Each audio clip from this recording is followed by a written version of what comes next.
En esta presentación se persiguen los siguientes objetivos: conocer la problemática de la conexión de dispositivos electromecánicos a las entradas de un sistema microcontrolador, ser capaz de utilizar dispositivos como pulsadores, interruptores, conmutadores o finales de carrera en un sistema microcontrolador, corrigiendo las perturbaciones que puedan generar, y ser capaces de incorporar teclados a un sistema microcontrolador. Vamos a hablar de las entradas digitales a un sistema microprocesador. Pueden ser entradas simples como las de un pulsador, un conmutador o un final de carrera, o agrupaciones de entradas simples en teclados.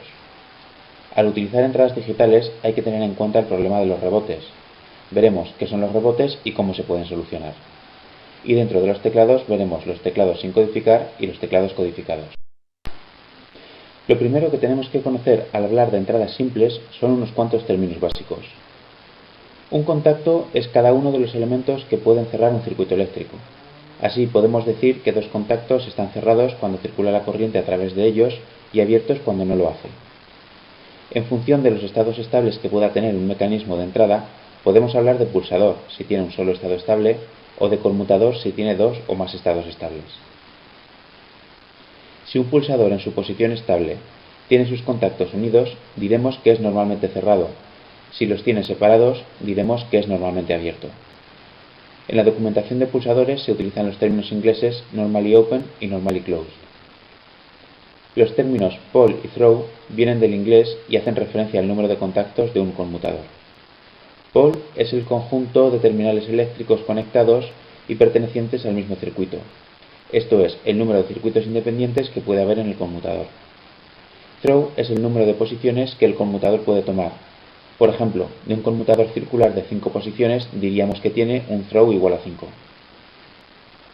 Como ejemplo podemos ver los dos conmutadores de esta imagen. El primero, de dos contactos, tiene un solo circuito y una sola posición activa. Diremos que tiene un solo pull y un solo throw. El segundo también tiene un solo circuito pero dos posiciones activas. Diremos que tiene un solo pull y doble throw. Todos los pulsadores o conmutadores mecánicos generan una señal con rebotes al abrir y cerrar el circuito.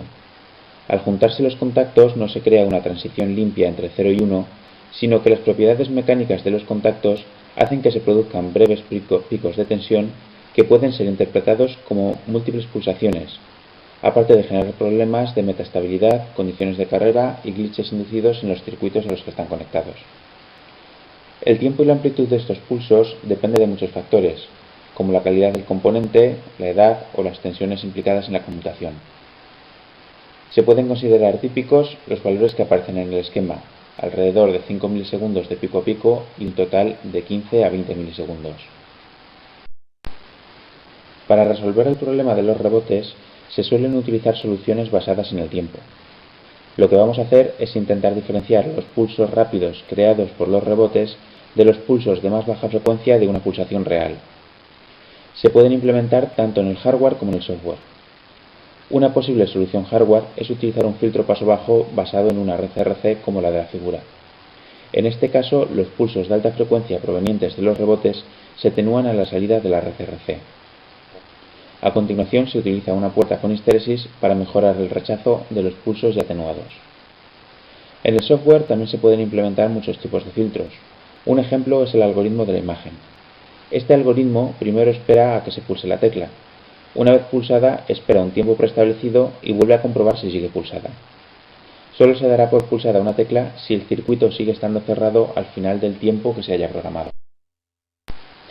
Cuando el número de pulsadores es muy alto, puede suceder que en nuestro sistema no tengamos entradas suficientes para todos. En esos casos, lo que se hace es agrupar los pulsadores formando teclados. Cuando se utilizan teclados, se hace necesario añadir una circuitería específica y el software necesario que la gestione, capaz de rastrear el teclado en busca de la tecla pulsada. Las teclas siguen siendo pulsadores mecánicos, por lo que están sujetas al fenómeno de los rebotes. Habrá que gestionar también la eliminación de los rebotes que se produzcan en cada una de las teclas. Podemos clasificar los teclados en dos tipos, los codificados y los no codificados. Los no codificados son más sencillos y por tanto más económicos, pero necesitan utilizar parte de la capacidad de cómputo del procesador y demás entradas y salidas. Los codificados, por su parte, son una solución más evolucionada, ya que incluyen parte de la circuitería necesaria para facilitar la labor del procesador. En un teclado, las teclas se disponen en forma de matriz formando filas y columnas. En la figura se puede ver un ejemplo. Las teclas son pulsadores normalmente abiertos y cuando se pulsan cortocircuitan fila con columna. Las resistencias de pull-up ponen un 1 en las columnas si no hay ninguna tecla pulsada. El rastreo del teclado consiste en ir haciendo un barrido de las filas, poniendo un 0 en cada una de ellas cada vez, y cuando coincida el 0 que ponemos desde las salidas del microcontrolador con una tecla pulsada, aparecerá un 0 en la entrada correspondiente a la columna de esa tecla. Vamos a ver cómo es el proceso con un ejemplo. Lo primero es detectar que se ha pulsado una tecla. Para ello ponemos todas las salidas del microcontrolador a 0. Mientras no se pulse ninguna tecla, tendremos todas las entradas a 1 por los pull-ups. La pulsación de cualquier tecla provocará un cortocircuito entre la fila y columna correspondiente, provocando que aparezca un 0 en una de las entradas del microcontrolador. En el momento que el microcontrolador detecta que se ha pulsado una tecla, puede comenzar a hacer el barrido para averiguar cuál ha sido.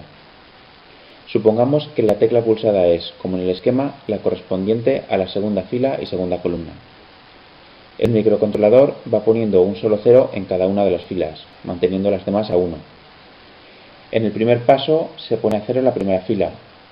Como no hay pulsada ninguna tecla en esa fila, las entradas permanecerán a 1 a través de las resistencias de pull-up que hemos visto antes.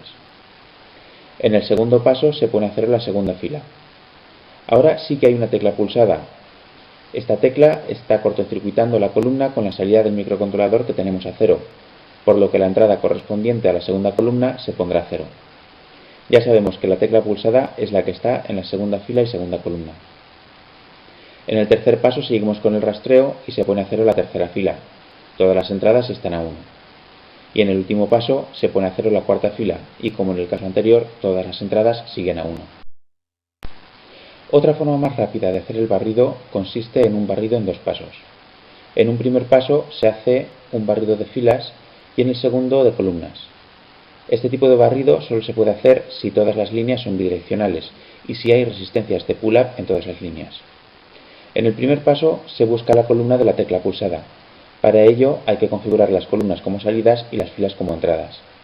Se ponen ceros en todas las salidas, y de la misma manera que se detectaba la pulsación de una tecla en el algoritmo anterior, cuando se pulsa una tecla aparecerá un 0 en la columna correspondiente a la tecla pulsada.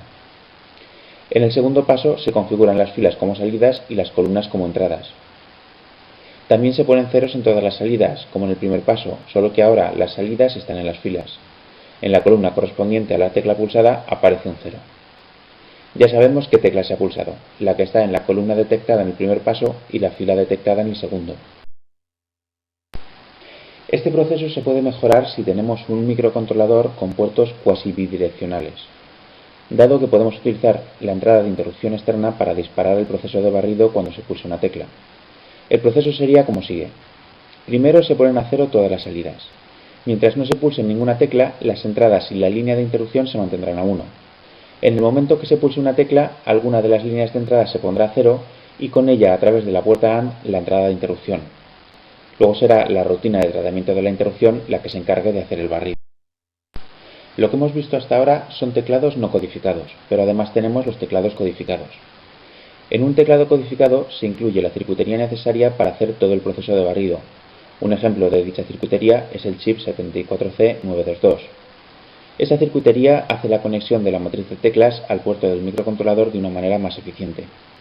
Permite configurar tanto los tiempos de barrido de cada fila como los tiempos de los filtros antirrebotes.